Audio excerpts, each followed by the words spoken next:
regulation domains. He has been with multiple organizations, including truck OEMs and also like standardization organizations in India. So he has, rich experience in drafting regulations, particularly the domain of trucks. And we are fortunate to have him at CoEZET since its inception. So he's leading the regulations team at CoEZET. And, I'm sure he would share his perspectives through this talk. So looking forward to that. So thank you, Mr. Ravi, and over to you, please. Okay, thank you, Mr. Parth and Mr. Shankar for the kind introduction. Let me share my screen now and show this presentation. Just wait.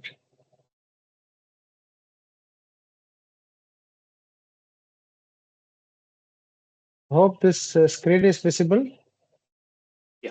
Yes, Mr. Okay, I'll put it in the slideshow. Just give a minute. Okay. So, Mr. Parth, can we start now? Or Yes, let us wait for some minutes to people to join? I think we could start now, and I think that people might join in the next minute. But yeah, I think that's fine. Yeah. Okay. So, hello everyone. Everyone. Good evening to all of you.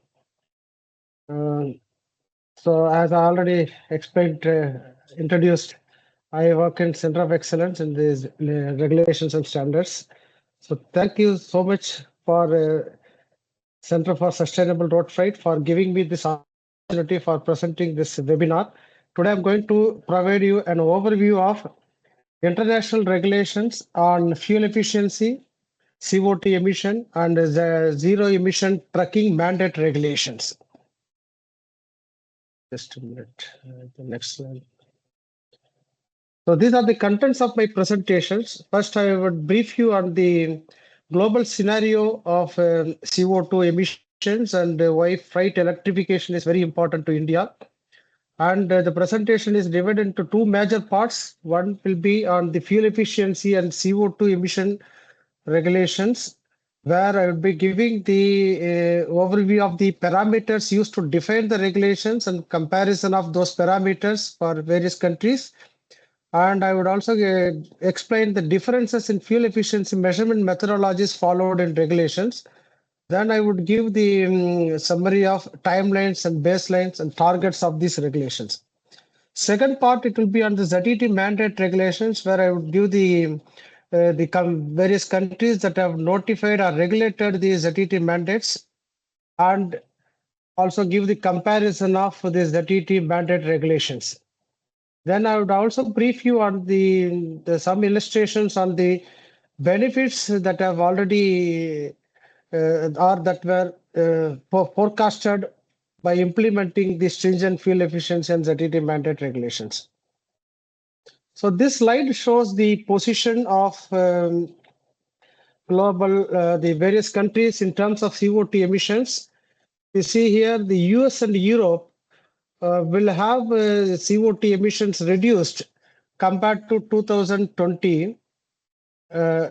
In 2050, the emissions will be reduced, but other countries, the CO2 emissions will be anyway increasing compared to the 2020, because US and Europe have notified the long-term fuel efficiency regulations that would reduce the CO2 emissions. But whereas other countries have not yet notified the long-term emission regulations. That is the main reason where you will not see the reduction in the CO2 emissions even in the 2050.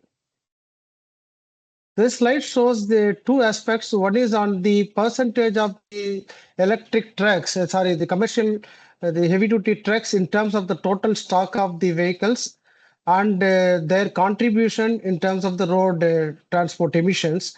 If you see this slide, the heavy-duty trucks normally contribute very few percentage of the total population, 1 to 6% of the total populations. In India, it is around 3 to 4%, but their share among the total transport emissions is very high. In Europe and USA, it is in the percentage of around 30%. In India, it is very high because in India, the trucks are used mostly for the road freight operations. Around 53% of the emissions comes from the heavy-duty trucks. This slide shows why the freight electrification is very important for India. Around 70% of the total freight is handled by the road freight in India.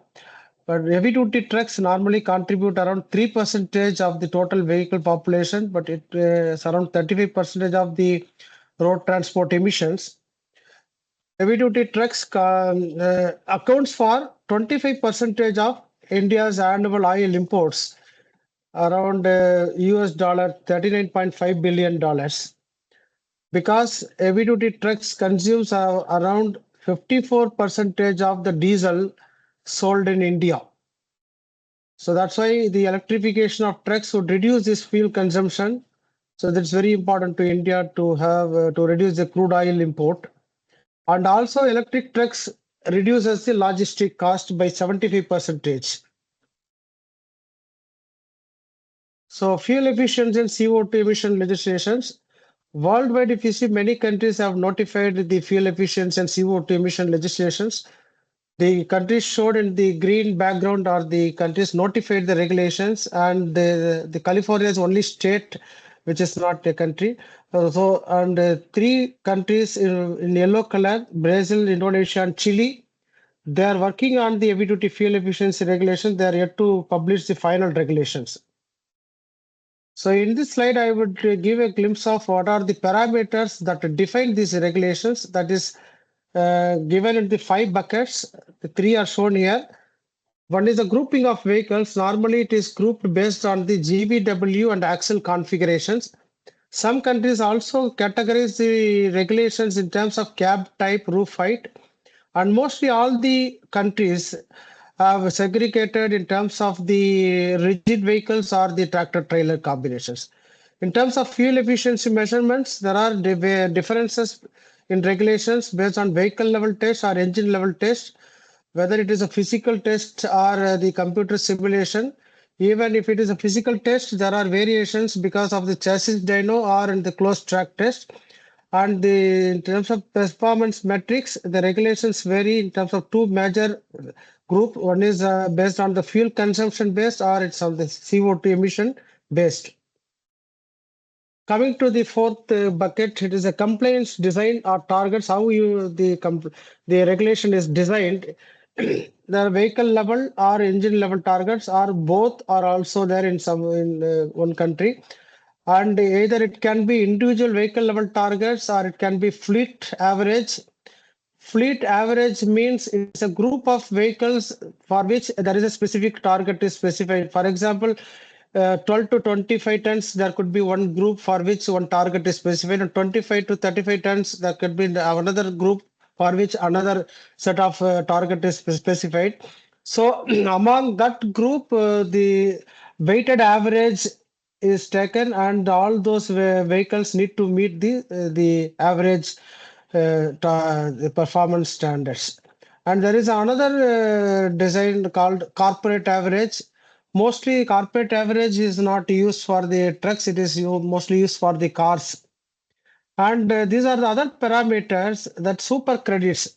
Super credit means it's kind of an incentive mechanism to support the early manufacturers of the electric trucks or the hydrogen fuel cell vehicles or zero emission truck vehicles to support the efforts to bring the vehicles before the target dates. What the super credit does is for one electric truck, the regulation gives 3 or 4. They consider it as 3 or 4 vehicles, so that electric truck gets more weightage when it comes to the volume based calculations, the number of trucks based calculation. And also in super credit, the CO2 reducing technologies are given more weightage to give suggestions, so to give opportunities to manufacturers who are implementing those technologies and get these credits. For example, tire pressure monitoring systems or the hybrid vehicles and start-stop vehicles or in the transmissions having more than 8 to 10 speeds. Those are given additional credits for because they are going to reduce the CO2 emissions. And credit trading mechanism is also a kind of incentive mechanism where the manufacturers who have more electric vehicles or zero emission trucking vehicles, they will have more credit points and they can use these credit points to trade in the market with those manufacturers who are finding difficulty in achieving the targets. And regulation also specify the penalties. Baselines are important for the regulations when we compare both the different regulations, because baseline of the 2010 is different from the baseline of 2023 or 25, because the earlier year the CO2 emissions would be higher because the energy efficiency technologies were not implemented in the earlier year. But recently, mostly all the manufacturers have already implemented the energy efficiency technology. So comparing the regulations, the baseline matters. Then the other last aspect is the gap between two phases. So this slide and the next slide, I would give a glimpse of all the regulations of these 8 countries and 1 state based on the parameters that I have already explained. So except sorry, US and Canada have both vehicle level and engine level regulations, whereas Europe, UK, China, and other countries have vehicle level regulations only. And this row gives a comparison on the measurement methodologies. Except India, all other countries have the simulation. We see everywhere simulation methodology is mentioned. Simulation for the fuel efficiency measurement calculations.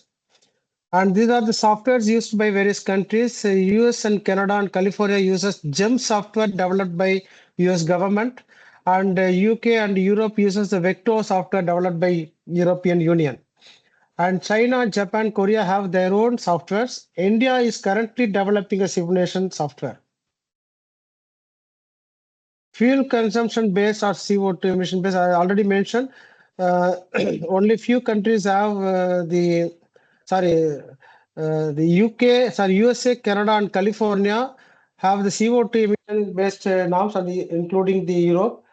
And the Asian countries like China, Japan, and India have the fuel consumption based norms.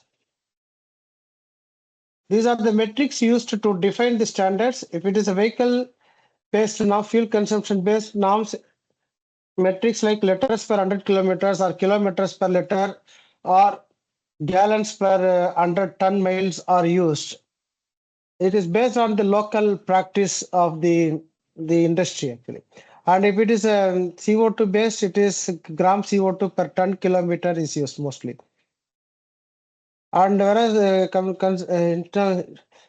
for applicability, most of the countries have the regulations above 3.5 tons. In US and Canada, it is above 3.5 tons because of the conversions between kg to tons, actually.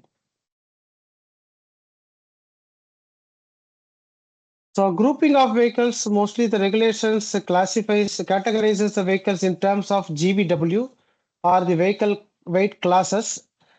And axle configuration is also used most of the cases.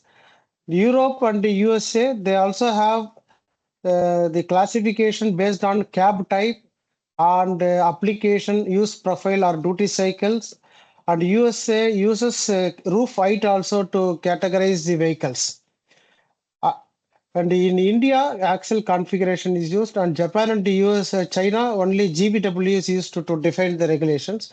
Whereas as far as the vehicle types is concerned, mostly there are regulations for the rigid trucks separately and the tractor trailers separately. Even in the rigid trucks, China differentiates the regulations for the dump trucks and concrete mixtures. and the US also differentiate for the heavy-duty pickup trucks. Compliance method, mostly all the countries have fleet average methods. India and China do not have the fleet average. It is a vehicle-based, individual vehicle targets are there. And super credits, except India and China and Japan, all countries have the super credits. India is having super credits for the cars, not for the trucks. So credit trading mechanisms, except China and India, all countries have implemented the credit trading mechanisms. And penalties, the US, Canada, and Europe have the penalties, whereas Asian countries do not have penalties. It has a mechanism called withdrawal of the vehicle approval if there is a non-conformance. This slide and next 4 slides, I will explain about the fuel efficiency measurement methodologies. As I already explained, physical test is there only in India and China. In India is for all the trucks, the base models and the variants. In China, it is only for the base models. For variants, the simulations can be used. So for simulation model, there are 5 different buckets where the inputs goes inside. So I would explain one by one. The engine map is done through the engine dynamometer test. All the countries where the simulation is implemented, the engine data has to come from the physical testing. And the transmission and axle losses, only 3 countries require the physical testing and other countries can take the standard values. Payload, US, Canada and Europe, Japan assumes half payload and China assumes full payload. Rolling resistance and aerodynamic drag coefficients, 3 countries require the test has to be done on the test bench, and then those coefficients are to be determined. And Japan and China standard values can be taken. The test cycles used to run the simulation, the vehicle test cycles, it varies between different countries because of the local conditions. US and Canada uses 3 cycles and Japan uses 2 cycles, China 1, and Europe uses 5 different cycles for different categories of vehicles. So this slide shows the fuel efficiency methodology. There are 5 different colors, the informations. Yellow color is the input data and brown is output data that comes from the software. And the blue color shows that physical testing, and pink color shows the correction factors applied on the physical tested data and then simulations. You see here, the engine data is obtained from the physical engine dyno testing. In US, GEM software also has a software module to have to predict or estimate the engine performance data that is done through the software for engine. And for powertrain, the optional testing is there to get the powertrain losses. The course down test and tire test is all either it can be physical test or it can be a software, the standard values you can take. And the correction factors is applied on the tested value base for the atmospheric conditions and the fuel temperature conditions, and the final values determined from the software, CO2 and fuel consumption. In Europe, slightly the procedure differs. In the engine, there is no software used, only the performance and the other parameters. Engine map is developed based on the engine dynamometer testing only. Other parameters can be standard value or from the base engine, the test bench data, and correction factors are applied. China, as I already mentioned, for a base model, only physical testing is allowed and the measured value is used for the compliance. For variant, simulation is allowed. For simulation, the course down test data can be taken from the chassis dynamometer test data, and engine dynamometer test data has to be collected from the engine dynamometer. And then they have the software where there are 3 different cycles: urban, rural, and motor highway. And they also have weighting factors for the various type of vehicles. For the same GVW, it can be bus or long haul or the rigid trucks, haulage trucks. So they have given the weighting factors for the same GVW, and for the same GVW, the fuel consumption is estimated like this. In Japan, the procedure is very simple. It is only engine data to be collected from the physical testing. All others are the standard values are taken. India follows the constant speed fuel consumption test. It is tested on the test track under atmospheric conditions and tested at full GVW condition at two speeds, 40 km per hour and 60 kilometers per hour. No correction factors are applied on the tested data for atmospheric conditions and fuel temperature. India is currently developing simulation tool. Mostly it is derived from European vector tool. So in this slide, I would give the details of the timelines for the various countries. US, Canada, California started from 2014 phase 1. US has recently notified the phase 3 regulations from 2027 to 2032. Beyond that, there is no any target specified. California follows the same regulation as USA. Canada followed the USA regulations from 2014, but they are yet to notify the phase 3 regulations. Coming to Europe and UK, Europe did not have any test data before 2019 because it was there was no vehicle level test for the homologation. So then they have started the data collection using the vector software from 2019. They have collected the data for 6 years. And the target for phase 2, phase 3, phase 4, phase 5, that is 2025, 2030, 35, 40. It is notified in terms of the percentage of the CO2 emission reductions, but the absolute values are calculated based on the data reported by the manufacturers for the 6 years. So the target will be different for the different manufacturers and different for the different categories of vehicles. But if, for example, 55 tonners or 40 tonners vehicle of Volvo and Scania or any other Mercedes-Benz will have a different targets because their vehicles performance is different for 6 years, so they will have the different targets. Accordingly, the targets are specified. UK follows the same methodology, but the phase 1 started the monitoring from 2021. And China started from 2012 onwards. Now they are at 2025 phase 4, and beyond 27 there is no regulation notified. Japan is the first country who have notified the fuel efficiency regulations. Actually, Japan notified the regulation in the year 2005, but for the implementation from 2015, Japan gave 10 years lead time. Then for the second phase also, Japan gave 10 years. That is phase 2, starting from 2025 onwards. There is no clarity for the other years. The Korea implemented the voluntary standard from 2023. India implemented from 2023 onwards. This slide shows the baselines. As I already mentioned, baseline is very important to compare the two regulations in terms of the percentages. US has taken the baseline of 2010 and accordingly their percentages are fixed. For 2027 regulations recently notified, US has taken 2023 and 24 as a baseline. European Union, they did not have any data, so they have collected the data from 2019 to 24. All are used as a baseline. UK collected only 2 years data. And China, they collected from 2010 onwards for the 2012 regulation. Japan, actually, their the baseline data is 2002. It's around 23-year-old data.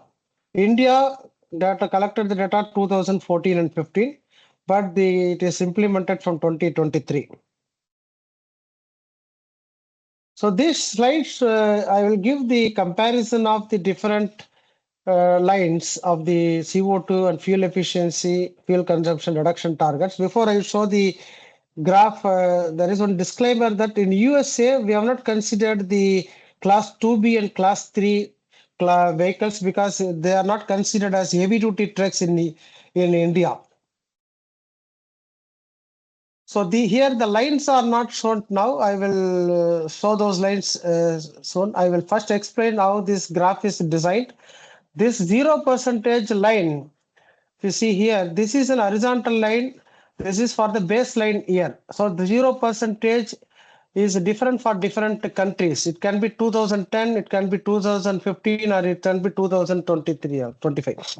So, and here the percentages are given, not the absolute value of CO2 or absolute value of fuel consumption, because it is not like cars where you can easily compare cars in terms of absolute value of fuel consumption in terms of liters per 100 kilometers or kilometer per liters. In trucks, the type of trucks applications have different the fuel consumptions. For example, the fuel consumption of the 55 tonners, it can be 2 to 3 kilometers per liters. It cannot be compared to the trucks of the 12 tonner where it can be 4 or 5 kilometers per liter. So normally, if you see publications, they compare the regulations in terms of the percentages only. And another point I want to give a request is US and Europe is a CO2 emission reduction targets. China, Japan, India, the percentages shown here is fuel consumption reduction target. And the baseline years already I have explained. And in US and USA, they have a different terminology called medium heavy duty, heavy duty, class 7 and 8 and class 8. And overall, this has 4 different bunch of curves you are going to see. One is for the USA, another one for the Europe, and then China and Japan. USA blue color, China, Europe green color, and China violet, and then Japan brown color is used. So I'll start the showing the curves now. USA medium heavy duty, there is a target for up to 42% of the CO2 emission reductions by 2032. This is for the heavy duty, 32% target.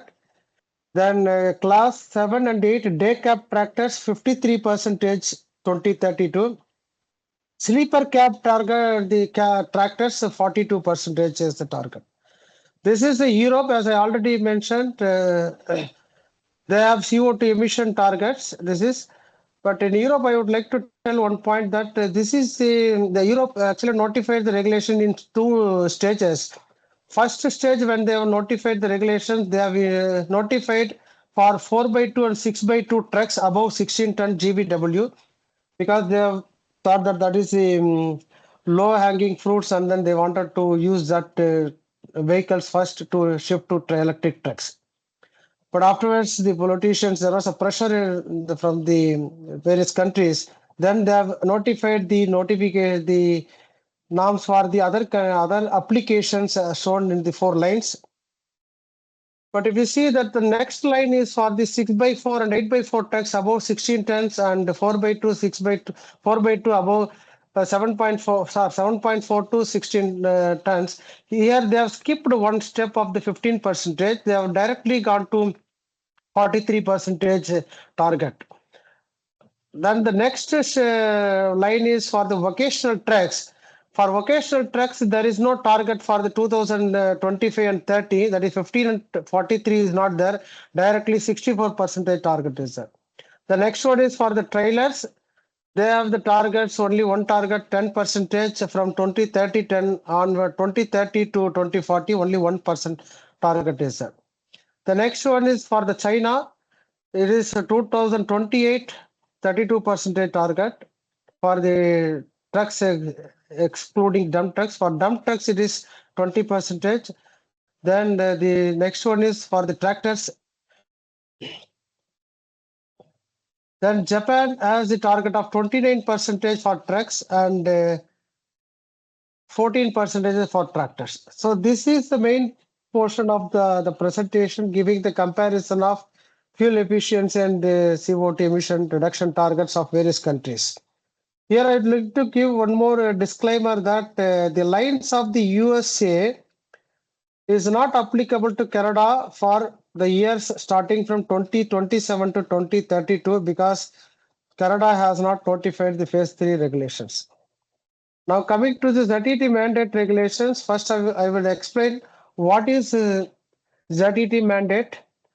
Zero emission trucking mandate means it is a supply side regulations which requires the OEMs to sell a fixed percentage of the zero emission trucks in their annual truck sales.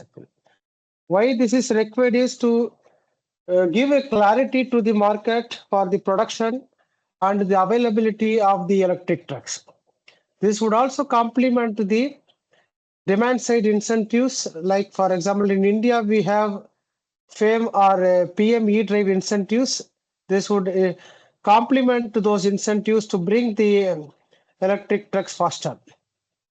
California is the only state notified the ZET mandates directly.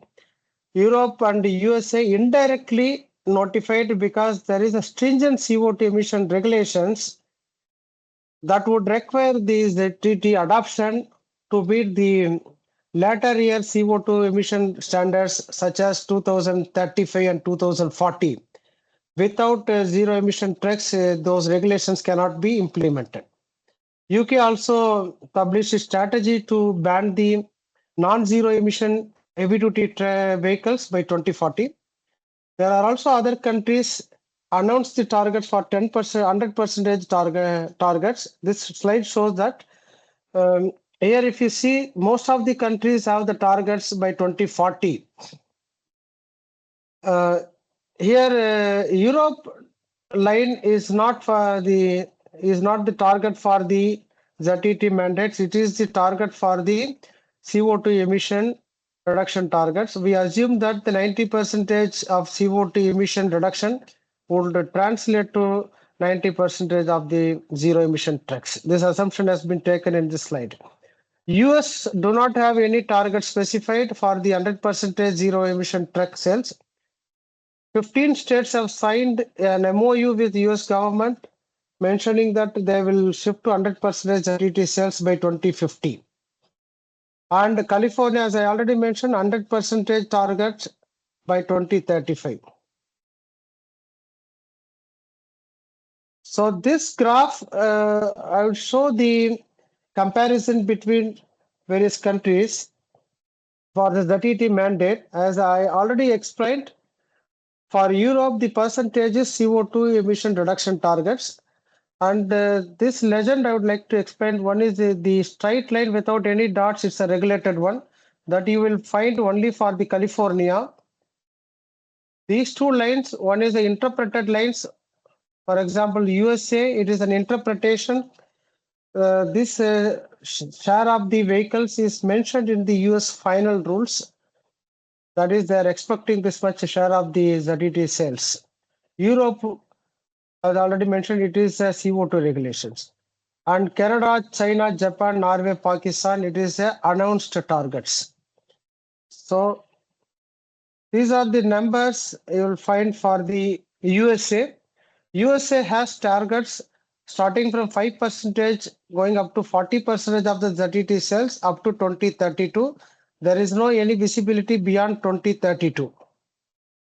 So the 40% is for the medium heavy duty and class 7 and 8 day cab tractors. This is the line for the California rigid trucks, non-tractors. Initially, they have notified up to 2035, 75%. Recently, last year, they have notified 100% through a rule called Advanced Clean Fleet Rules. The next line is for the tractors. Up to 2035, 40% and beyond 2035, 100% in 2036. This is for these green lines I have already explained in the CO2 emission graphs. This is for the CO2 regulations, green lines. Then coming to the Canada, they have two targets. One is for the 2030, 35% and 2040, 100%. And China have target up to 24% of ZET sales by 2028. Beyond that, there is no any announcements from China. Japan, they do not have any regulations. They only have announcement that they will achieve the ZET cells 100% by 2040. Norway have two steps. One is for the 2030, 50%. Another one 100% by 2040. Pakistan also not announced targets by 2030, 30% and 2040, 90%. So these are the numbers. That's for the reference of the audience. I have kept these numbers, so I'm not going to run through this. As I already mentioned, USA is interpreted. It is mentioned in the final regulation published by US government that they are expecting this percentage of the ZET sales from 2027 to 2032. That means we can assume that this is a ZET mandate to the manufacturers. And for Europe, it is a CO2 emission. We assume that this also will be translated to the ZET mandates. Now I will give a glimpse of the benefits that are expected from these stringent regulations. So this is for the Europe.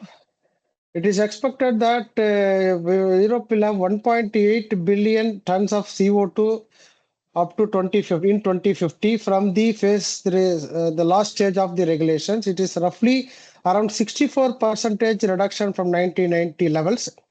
159 million tons of CO2 can be reduced, expected to be reduced. And in terms of the stock of the vehicles, it is expected that 3 million vehicles will be shifting to zero emission trucks by 2040. And around 6 million units, the vehicles will be shifting to zero emission trucks by 2050. Coming to USA phase 3 regulations, it is expected that huge benefits can be expected from the phase 3 regulations. For the climate benefit, this is a green color. The second one is for the energy security in terms of the reduction in the import of the crude oil. And third one is a health benefits. Fourth one is on the operating savings from the truck owners and operators. So it is expected that 1 billion tons of CO2 can be reduced by 2055 from 2027. $13 billion is saved because cost saving is expected from this. This is the breakup of the cost saving from the climate benefits, health benefits, and the operating savings and reduce oil imports. Coming to California regulation, the advanced clean truck regulation, it is also adopted by 10 more states shown in this map. And they actually will contribute to 37% of the national ZET deployments by 2032.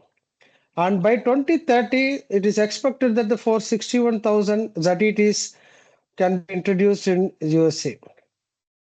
This slide shows the benefit that can be benefited from by California because of the advanced clean truck ZET mandates, where entire US will not go beyond 10%, but California will reach beyond 50% of the ZET by 2035. And in terms of the benefits, in terms of money, the benefits from 2020 to 2040, there is a net benefit of $11.2 billion. It is around 1.5 times of the cost. So the recommendations for India and the similar countries are there should be long-term fuel efficiency standards. It is not that only one phase is notified.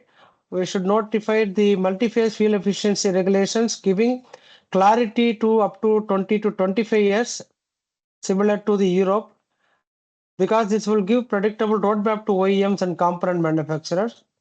And India should also use performance-based technology neutral design of regulations, that is giving opportunity to other alternate fuels. And countries should also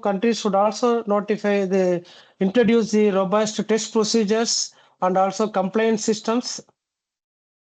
developing country-specific test cycles and country-specific simulation softwares for long-term regulations. Countries also should introduce the ZTT mandates aligning with the fuel efficiency regulations and develop the credit trading mechanisms to support the early manufacturers of ZTTs. So in summary, fuel efficiency regulations and CO2 regulations and ZTT mandates are implemented across the country to reduce the greenhouse gas emissions. California is the only state who have notified the ZTT mandate directly, and US and Europe, UK published the stringent CO2 emission standards that would require the ZTT adoption indirectly. And other countries also announced the targets of 100% sales targets. And there is a proven benefit from the stringent fuel efficiency regulations and ZTT mandates. The emerging economies like India and other countries should draw the learnings from these regulations while adopting the next stage fuel efficiency and ZTT mandate regulations. So with this, I finished my presentation, complete this. So now you can ask any questions. Yeah, thank you very much, Mr. Ravi. It was a very interesting presentation. I mean, it's a topic that we are all interested in. And we've also tried to do some similar studies on comparing the logistics of different countries. I mean, we'd love to chat more about that. But yeah, if anyone has any questions, we can take those first.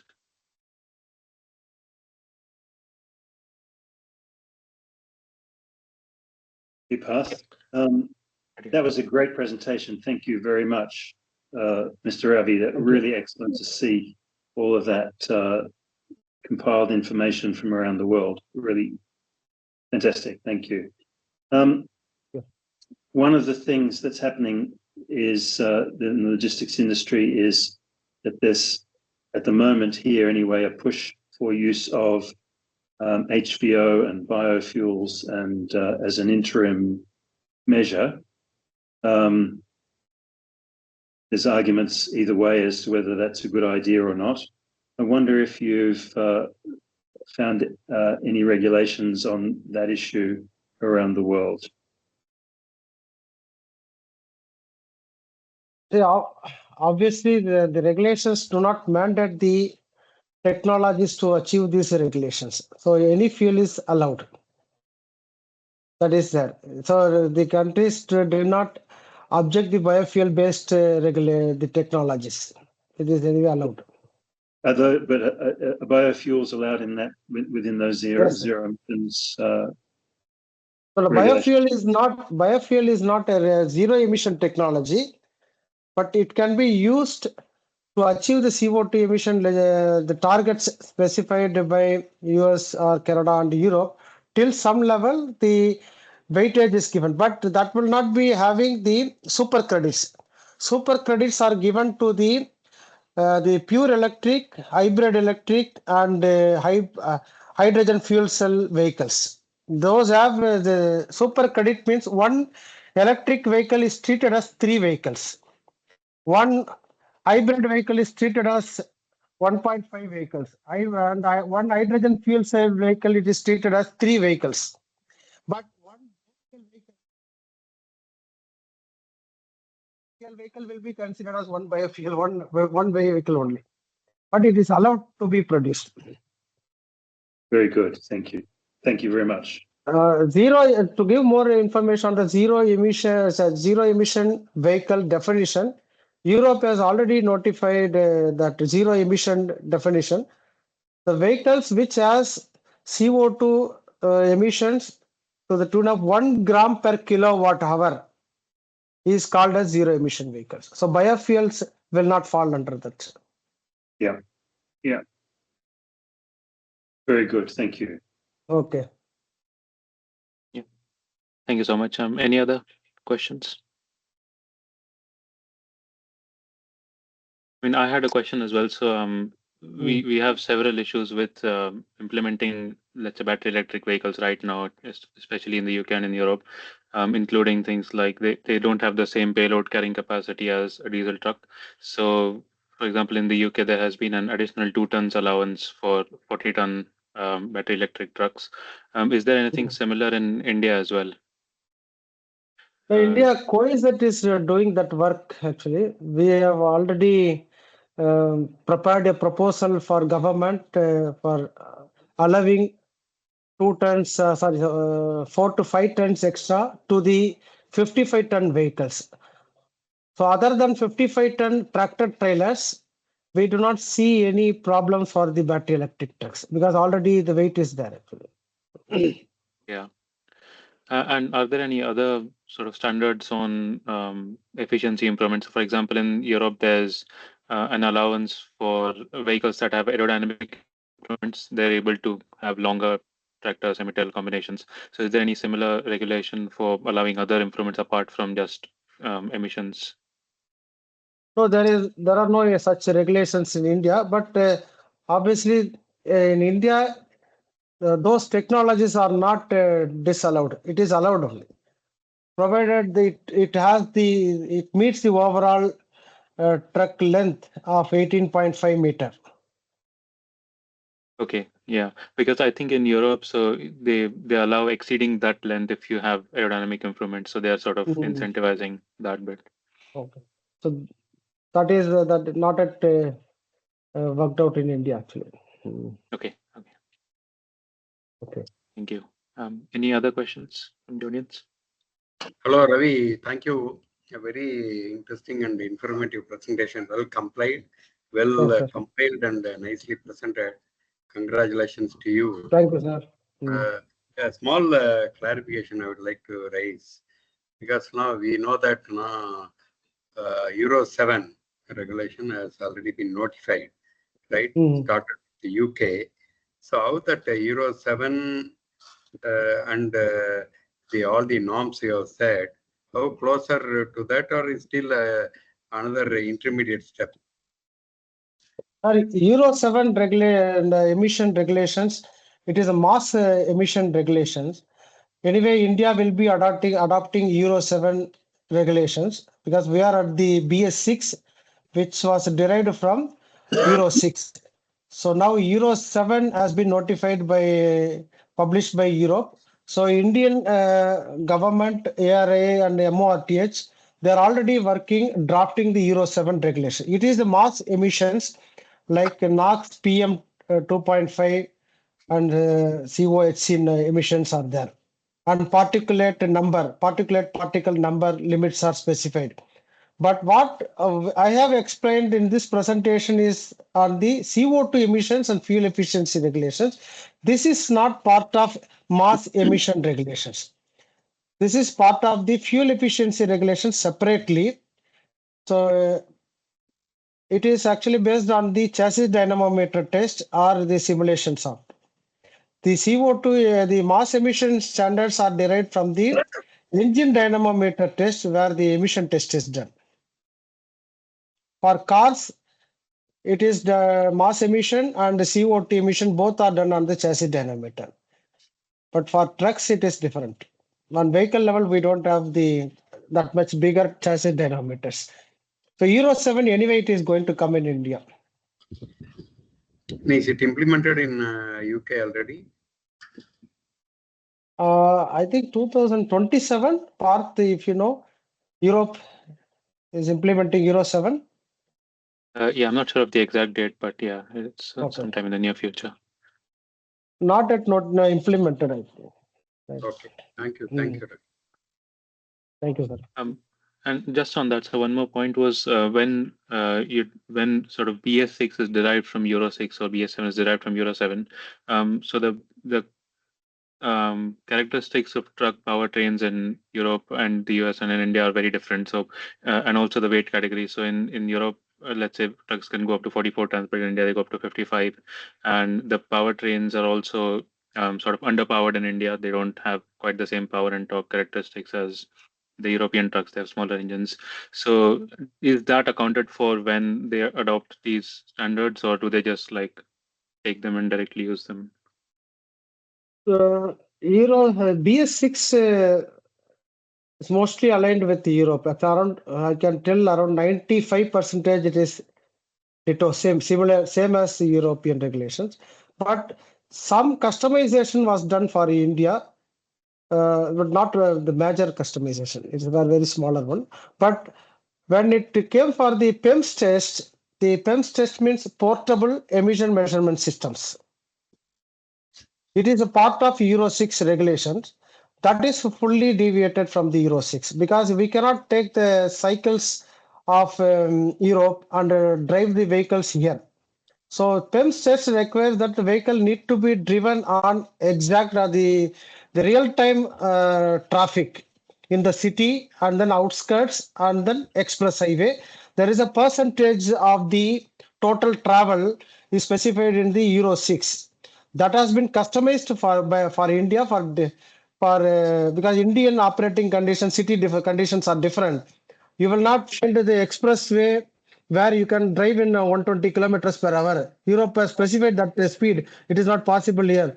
So the average speeds, average acceleration, deceleration, and the percentage of these lanes are the portion of the city and portion of the outskirts city, outside city, and portion of the express highway we have customized for India. But the final value, the emission limit is same actually. Okay, right. So the test procedure has been adopted, but not the criteria. Yes, okay. Yes. Thank you so much. Okay. Any other questions from anyone else in the audience?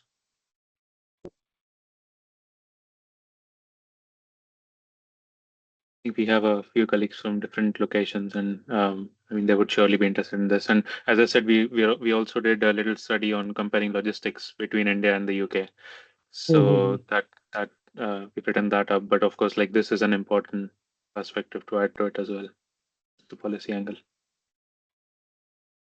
Right, I have one question to Parth and Siban. Do you have any contacts with UK governments? Maybe in future, if we have any queries on the regulations, would you be able to help us to get clarification from the UK regulatory authorities? We have some contacts in the Department of Transport. Okay. We could make them available. They're not necessarily the right contacts to answer the specific questions, but they probably can find the right ones. Okay. There's different ones for for weights and dimensions and for zero emission and for safety and so on. They're different departments, parts of the Department of Transport. Because we are designing the zero emission truck mandates for India.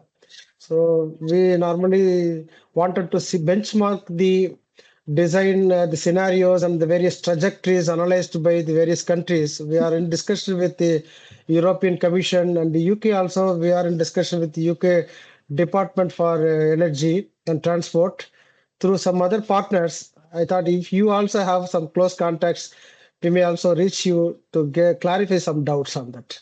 Okay. Yeah, we've definitely got better contacts in Department of Transport than in Department of Energy. So we can provide those for sure. Okay, Professor Siban. Thank you. Yeah, so thanks very much again, Mr. Ravi, for the excellent presentation. And it was a very interesting topic. And of course, we look forward to meeting you when we visit in January. But before that, so this is the last webinar for this year, but we will be restarting the series next year, and we'll send out details again as the year starts and closer to the date of each webinar. But for this year, there's one more event, which is on the 8th and 9th of December. That's the 12th International Workshop on Sustainable Road Freight. That's being held in Cambridge. But we also have an online component for those who cannot travel. And we'll be live streaming all the sessions from the workshop. So I've sent the link right now in the Q&A. And if you can all register for it, you will be sent the online agenda to join. The only event you cannot join online is the very nice dinner in a Cambridge college. So if you can make it in person, then yeah, that would be amazing. But yeah, even otherwise, please do register to join online. Mr. Parth, can you please send that information through mail also, so that we'll join through online? Sure, yeah, I can send the link to the mailing list as well. I'll do that. And also the agenda or the program details. It is a one-day event? It's a 2-day event, so it's on the 8th and 9th of December. Okay. Thank you. Okay. So, The meeting is the focus of this workshop is on scaling up electric vehicles and the challenges of getting electric vehicles to work in the logistics environment. So it's very topical and should be a great program. Okay. Thank you. so yeah, thank you all for attending, and I hope to see you at the workshop and then again for the next webinars next year as well. Yeah. Thank you again. Thank you so much. Yeah, Thanks, Thank you Mark. so much, sir. Thank you. Thank you. Thank you. Mark.